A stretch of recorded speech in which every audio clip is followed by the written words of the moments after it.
Hello, my name's Jordan Reynolds and you're watching Sporting Icons. The Wanderer. Jordan, good to see you again. I've wandered up into Newcastle this time. You have?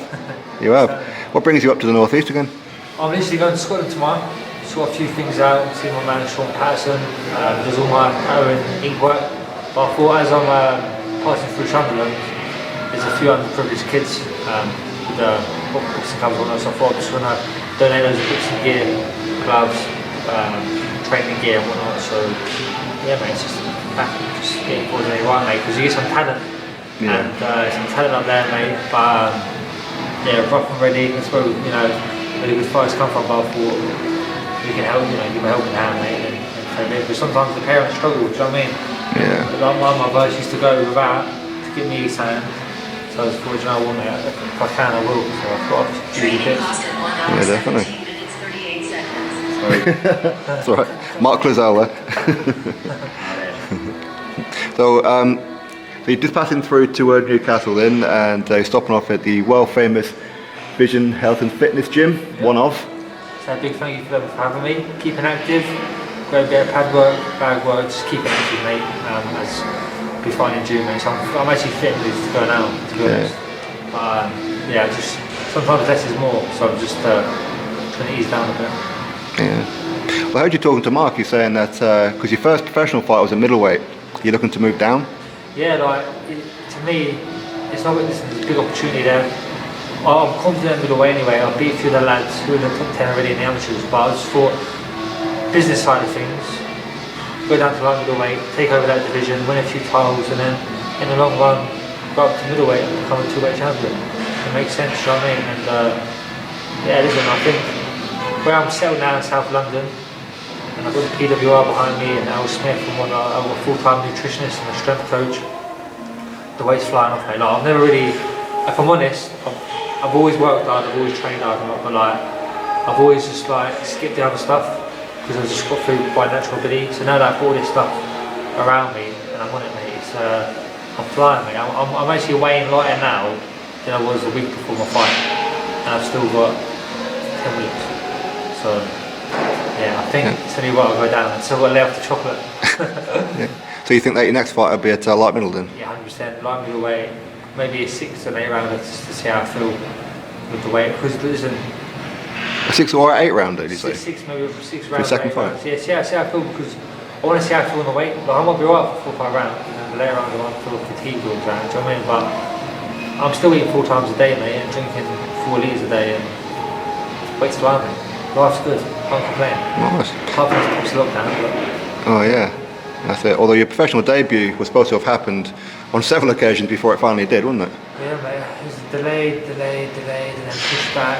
I was over in Ireland by myself, mate, as well. I was sacrificing a lot of family time, a lot of money. I wasn't settled, mate. Like, I was moving every 4 or 5 weeks. I was living somewhere else. Do you know what I mean? It was becoming a bit of a nightmare to me, mate. So then I come back home for Christmas, enjoyed it with my family. I thought, you know what, like, I need more structure in my life. I need more one-to-one time. I need to be settled. Do you know what I mean? So I thought, I'm gonna go to Ireland, do with my last camp there 13 weeks, and mate, it's just places I was living at, mate. Honestly, I always put myself in some situations, mate. Honestly, like the life experiences I've discovered, and yeah, mate, but it's all life lessons. It builds resilience, and character building. Do you know what I mean? But yeah, man, I made the right choice. Do you know what I mean? Like, I want to give back and say thank you to Pete. Do you know what I mean? Because I was working with him for about a year, or just under a year. So I thought, suck it, I'll get my debut out of the way and just make my debut with Pete just to say thank you. Do you know what I mean? So we've done that. The Irish took me in as well. Do you know what I mean? But yeah, it come to a point where the sacrifice I was putting in, I wasn't getting nothing in return, mate. Do you know what I mean? And you've got to be happy in this game. Like, I was stuck there, mate. Especially the lockdowns over there. Like, on your days off, I was on my days off now, so I'm stuck. Do you know what I mean? Like, but now, like, I love my nephew, things like that. I just go see him, see friends or whatnot. Do you know what I mean? Like, I'm never really in my town because it's too many distractions or whatnot. But yeah, it's only an hour away now. Do you know what I mean? If anyone needs anything, or like my mother's ill, or I don't know, if something happens, I can just sort that out. Do you know what I mean? When you're over the other side in Ireland, mate, you're stuck, mate. It took me a whole day to get there because of because of lockdown. I had to get through to Belfast and then drive. Oh, it's mental. It's crazy, honestly. I can't even explain it. Is it Bray, isn't it? Was it in Bray in Ireland? Yeah, no, Dublin. It's in Dublin.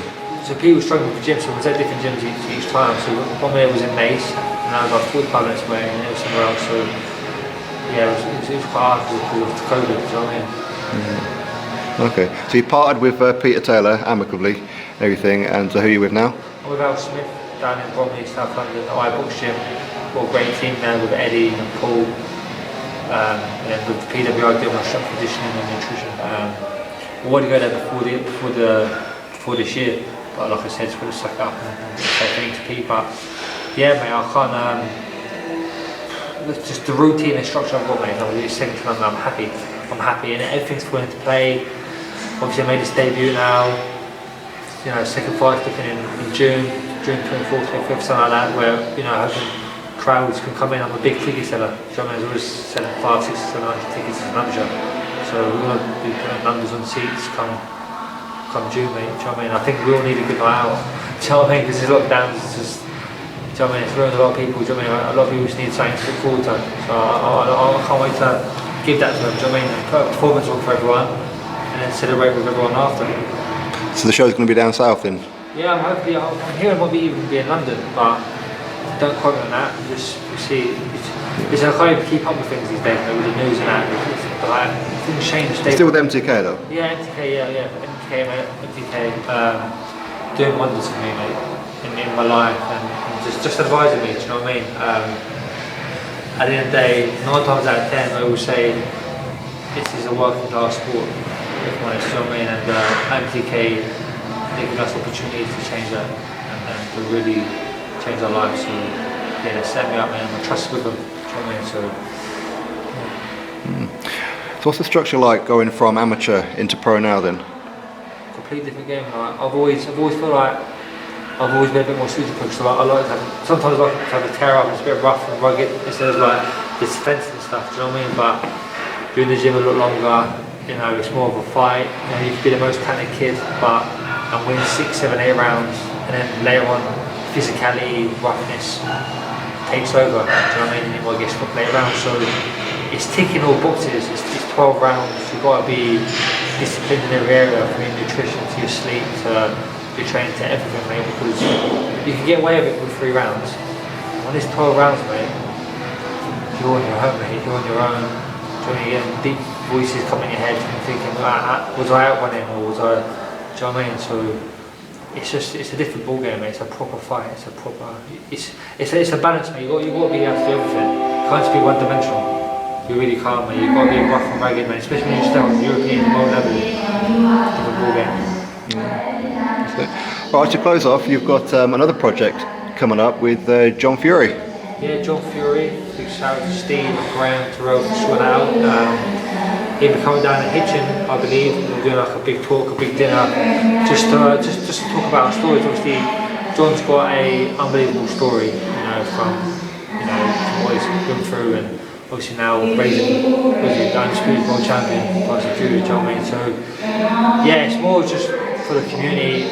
A lot of young ones will be there as well, and just telling our stories. And where I'm a local lad, I was obviously brought into the system, refugees and homeless and whatnot, so like I can tell my story as well. It's just all about positive, mate, positive, and just showing the generation that it's possible no matter what circumstances you are, or even if you're in a bad circumstances now, you can change it. Do you know what I mean? Because we've all been there, mate. We've all done things where you need to put bread on the table at the end of the day. Do you know what I mean? So just try to keep it positive, mate. So yeah, be good night. Nice. Alright, before we close off, what's your pick for the Fury-Joshua fight then? Because I know you're friends with Joshua. Yeah. And you're about to hang around with Tyson's dad, so... Yeah, I'm a realist, mate. Like, at the end of the day, it's like, Fury, I believe Fury will... Well, ability-wise, the geezer's 7 foot. He's as fast as a lightweight. He's heavy-handed. He's all good. Like, what would you do with someone like that? What would you do with someone like that? Do you know what I mean? Like, mate, I wouldn't even be confident with a Batman. Do you know what I mean? Like, do you know what I mean? So, yeah, listen, I really think he'd dominate. I think he'd be cautious early on. I feel like it'd be too much, mate. his work rate, his feints, and just his angles. I think I would be a late stoppage or appointment for Fury. But Joshua, mate, is heavy-handed, mate. He's strong. So I think for 1 to 6 rounds, it's dangerous. It's going to go either one way, right? It's either going to be Fury late stoppage or points, or it'll be Joshua early knockout. But obviously Fury. So when Joshua sees this, you're going to get that phone call. Probably, yeah. Probably blocked. Probably unfollowed me already. But listen, it's a real. I'm not going to be fake and say, oh, yeah, of course. It's just it's my personal. Everyone has their own opinion in life, due to boxing and due to this whole pandemic. Very true. All right, Jordan, it's good to see you again, and make sure to come back up again soon. Pleasure. Thank you. Mark Lozelle. There he is. Sweet, mate.